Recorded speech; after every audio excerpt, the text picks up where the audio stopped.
الحمد لله وكفى وسلام على عباده الذين اصطفى أما بعد.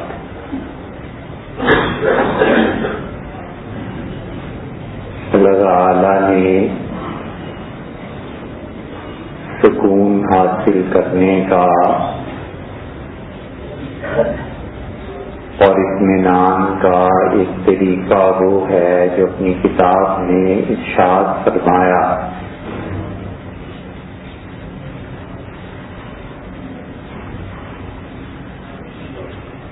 اور اطمینان حاصل کرنے کا ایک طریقہ وہ ہے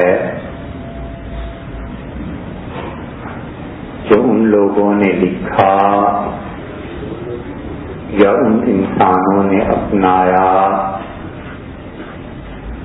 جنہوں نے نبوت کی تعلیمات پر غور نہیں کیا تھا.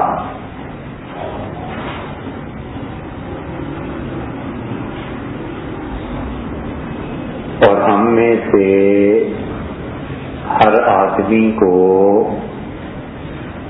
اگر سکون اور اطمینان کی زندگی چاہیے اور اسے یہ خواہش ہو کہ وہ دنیا میں اطمینان کے ساتھ زندگی بسر کرے اور وہ چاہے کہ امن کے ساتھ معاشرہ قائم رہے، تو ان دونوں طریقوں میں سے ایک چیز کو اسے اپنانا ہے.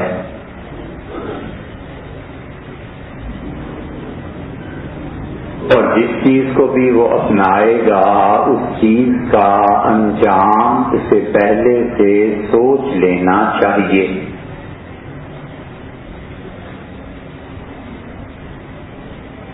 ایک طریقہ وہ جو نبوت کہتی ہے اور ایک طریقہ وہ جو انسانوں نے عام طور پر سوچا اور اپنا لیا، مگر دونوں طریقوں میں بہت بڑا فرق ہے. انسانوں نے یہ سوچا کہ ہم سکون اور اطمینان کی زندگی گزاریں اور اس کے لیے محنت کر کے پیسہ کمائیں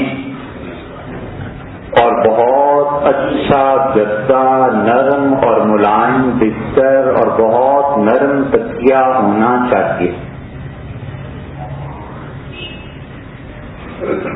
مجھے اگر گھر سے چلنا ہے، مارکیٹ تک بھی جانا ہے، تو ضرور میرے لیے گاڑی ہونی چاہیے.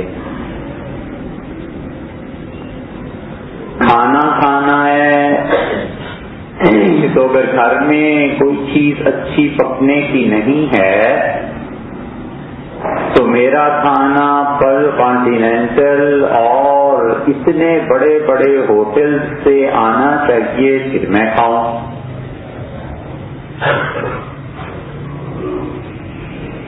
اور اگر مجھے سونا ہے تو کمرہ اے سی اور اے سی بھی سردی میں بھی چلے اور رضائی اوڑھ کے سو جاؤں. تو مادی اشیاء جتنی بڑھتی چلی جائیں گی میری زندگی میں اتنا اطمینان آئے گا. یہ ایک راہ ہے جو لوگوں نے سوچی اور لوگوں نے اسے اپنایا، چاہے وہ اس دنیا کے 10% لوگ ہیں، 20% لوگ ہیں، اس ملک کے 2% لوگ ہیں. اور بدقسمتی سے یہ وہ لوگ ہوئے جو پوری قوموں کو اپنی انگلیوں پر نچاتے ہیں. بظاہر انسانوں اور قوموں کے مقدرات کا فیصلہ کرتے ہیں اور کروڑوں اور اربوں روپے وہ خرچ کر دیں تو اللہ کے علاوہ کوئی پوچھنے والا نہیں ہے انہیں. اور اللہ نے یہ طے کر دیا ہے کہ لوگ اگر خود کسی کو پوچھیں تو پوچھیں، خدا انہیں قیامت سے پہلے نہیں پوچھے. لوگ اگر اس انتظار میں رہیں کہ خدا کا عذاب کوئی نازل ہو جائے اور خدا ان کو پکڑ لے، خدا نہیں پکڑتا، اور خدا کبھی بھی اپنا عذاب ظالموں پہ اس دنیا میں نہیں بھیجا کرتا۔ وہ جو عذاب اس کا آتا ہے کہ ایسا ظالم نماز نہ پڑھ سکے، خدا کی اطاعت نہ کر سکے، تو اس عذاب کا تعلق آخرت سے ہے، اس سے نہیں ہے کہ اللہ اس کی دولت کو ختم کر دے۔ یہ بڑی غلط فہمی لوگوں میں ہے کہ جو ظلم کرتا ہے اللہ اس کو اس دنیا میں میرے سامنے پکڑ لے گا اور خدا اس کو میرے سامنے ذلیل کر دے گا۔ ایسے نہیں ہوتا بھائی، یہ معجزات اور کرامات کی باتیں ہیں اور ایسے عملی زندگی میں نہیں ہوتا۔ حضرت موسیٰ علیہ السلام کے آنے کے بعد اللہ نے قوموں کو مجموعی اعتبار سے عذاب سے روک دیا، اور خدا نے کہا قصہ زمین برسر زمین، زمین کے قصے تم خود ہی اب نپٹاؤ، اب نہ پتھر برسیں گے، نہ آگ برسے گی، نہ بستیاں الٹی جائیں گی، نہ تیز ہوائیں ہوں گی، اور نہ کوئی فرعون دریا میں غرق ہوگا۔ اب تمہیں اپنے کام خود کرنے ہیں، ہم نے تمہیں اتنا پھیلا دیا ہے دنیا میں کہ ظالم اور مظلوم کی جنگ اب دنیا میں ہونی، کرو کرو نہ کرو نہ کرو، اللہ کو کوئی نہیں پڑتا۔ یہ کرامت کی بات ہے، یہ معجزے کی بات ہے کہ کوئی ظلم کرے اور مظلوم کی بددعا سے وہ تباہ ہو جائے۔ یہ بہت اونچے مقامات ہیں جو بالعموم انسانوں کو میسر نہیں ہے۔ تو اس لیے جتنی بھی مادی ترقیات پیسے کے بل بوتے پر ہو رہی ہیں، یہ سب کی سب ایک سکون اور اطمینان کو حاصل کرنے کی کوشش ہے، اور لوگ یہ سمجھیں یا جانیں کہ جو لوگ یہ ظلم کرتے ہیں خدا پکڑ لے گا اور ان کی بددعائیں رنگ لائیں گی، نہیں ہوا کرتا۔ کس نے پکڑ لیا دنیا میں جو کچھ کے ہوا؟ 17 میں انقلاب آیا روس میں، خانقاہیں تباہ و برباد ہو گئیں، کتب خانے جلا دیے گئے، کمیونزم نے پورے عروج کے ساتھ کچل ڈالا مسلمانوں کو، اور جن لوگوں نے اس وقت ہجرت کی تھی حرمین شریفین کی، عراق کی، حضرت شیخ عبد القادر جیلانی رحمۃ اللہ علیہ کے معتقدین اور فلاں ان کی نسلیں اب تک آباد ہیں روس سے، کیا ہو گیا؟ کچھ بھی۔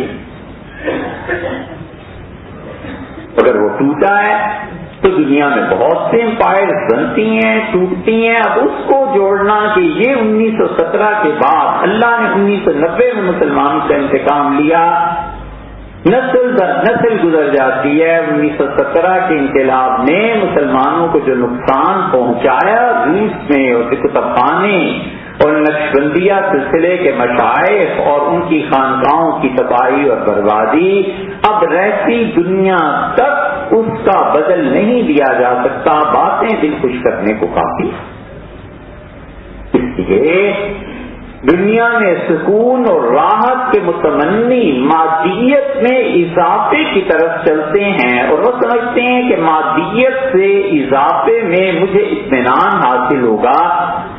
یہ چاہے 10% ہیں یا 20%، اور چاہے وہ اپنی ذاتی کاوش و کوشش اور حلال کی کمائی سے مادیت میں اضافہ کریں، اور چاہے وہ ظلم اور لوگوں کا خون نچوڑ کے اپنی مٹیریلسٹک لائف میں اضافہ کریں، دونوں صورتوں میں مادیت بڑھ جانے سے ذمہ داری بھی بڑھ جاتی۔ جس کے گھر میں اے سی نہیں ہے اسے کبھی بھی یہ سوچنے کی ضرورت نہیں ہے کہ اے سی کی ریپیئر کہاں سے کروانی، اور جس کے گھر میں سونے اور چاندی کے ذخائر نہیں ہیں اس کو اطمینان سے زیادہ نیند اچھی طرح ممکن آئے جتنے اس کو جس کے پاس ذخائر ہیں اور وہ ہر دن فکر میں رہتا ہے کہ کہیں چوری نہ ہو جائے، اور آج ڈالر کا ریٹ کیا ہوا، اور آج گولڈ کس بھاؤ بک رہا ہے، اور یہ چیز کم ہو رہی ہے یا زیادہ ہو رہی ہے۔ مادیت اپنے ساتھ اضافے لاتی ہے، رسپانسبلٹیز میں اضافہ ہوتا ہے، فکر میں اضافہ ہوتا ہے، سوچ میں اضافہ ہوتا ہے، اور آدمی ان چیزوں کو سوچنے پر مجبور ہوتا ہے کہ مجھے اپنے عہدے، اپنے مال، ان چیزوں کا دفاع کیسے کرنا.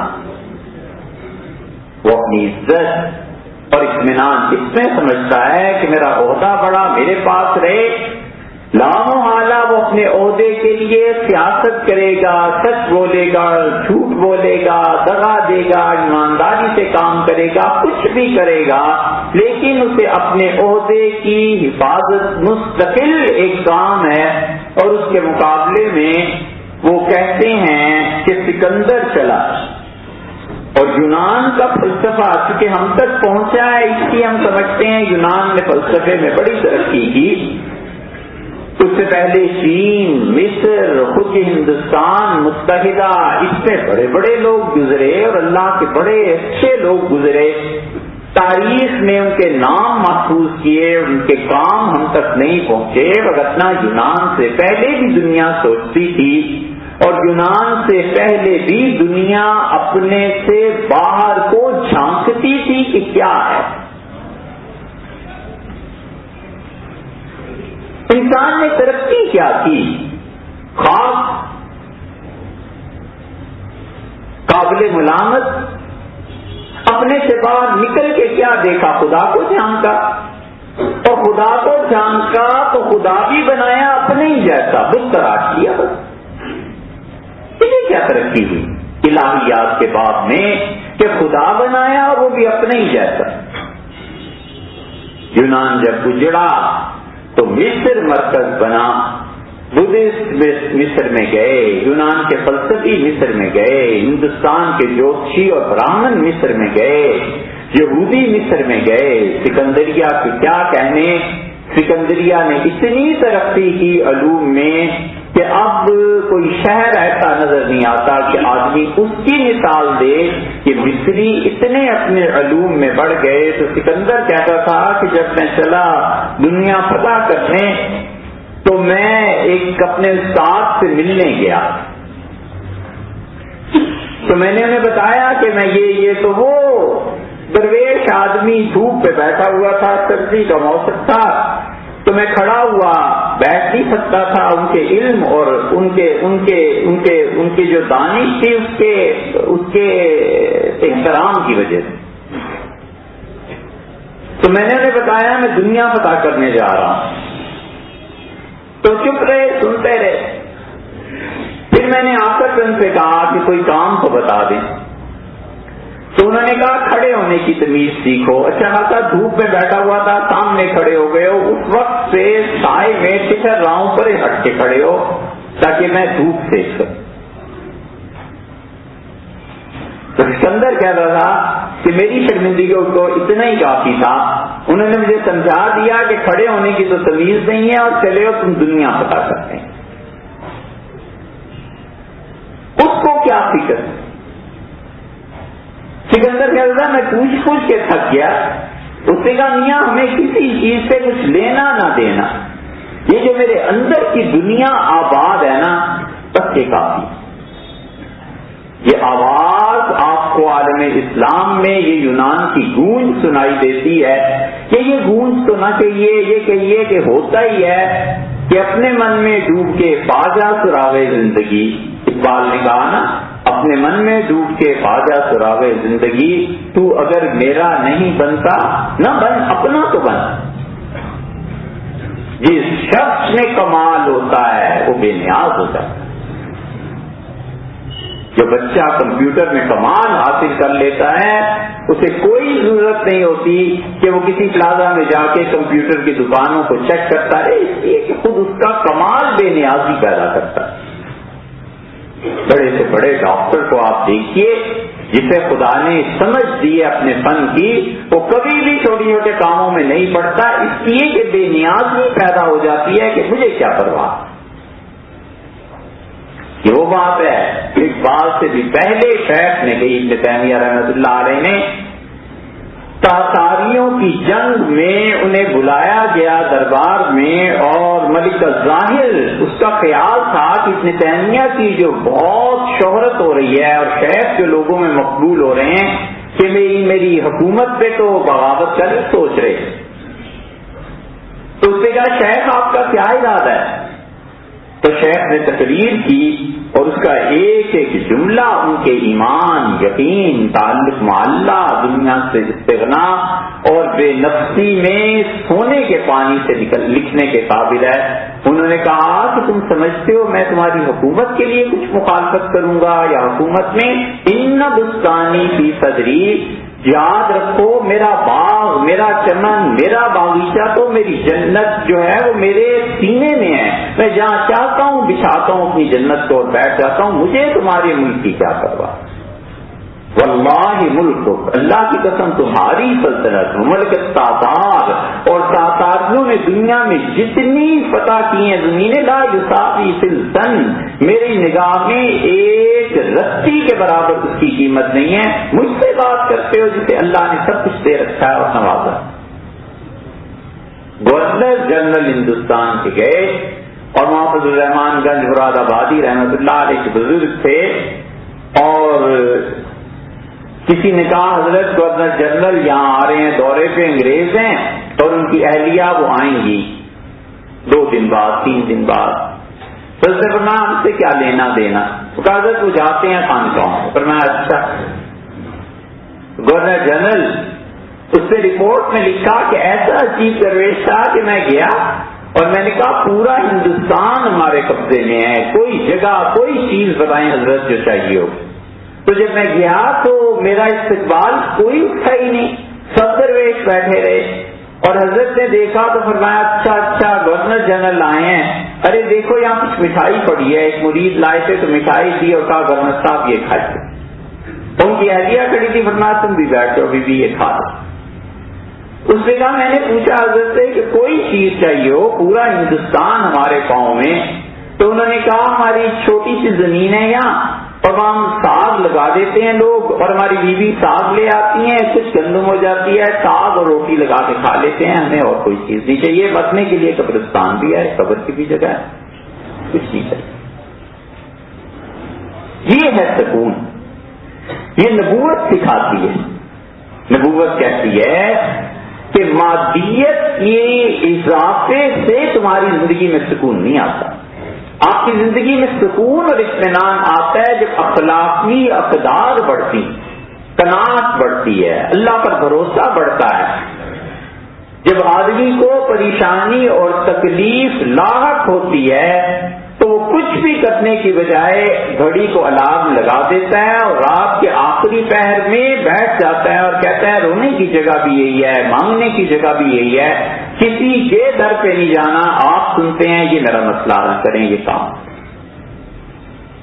مومن کو اطمینان ہوتا ہے کہ اللہ کے حضور میں چلی گئی، اب وہاں سے سائن ہو کے جس دن فائل آ جائے گی، میں نے اپنا مسئلہ اللہ کے سامنے پیش کر دیا ہے. اسی لیے حضور اقدس صلی اللہ علیہ وسلم نے فرمایا، اور اللہ قرآن میں بھی کہتا ہے کہ اشد اقوام و اقوام قیلا، لوگوں سب سے زیادہ صحیح بات، صحیح دعا آدمی کے دل سے نکلتی ہے اس وقت وہ رات کو اللہ کے حضور میں کھڑا ہو.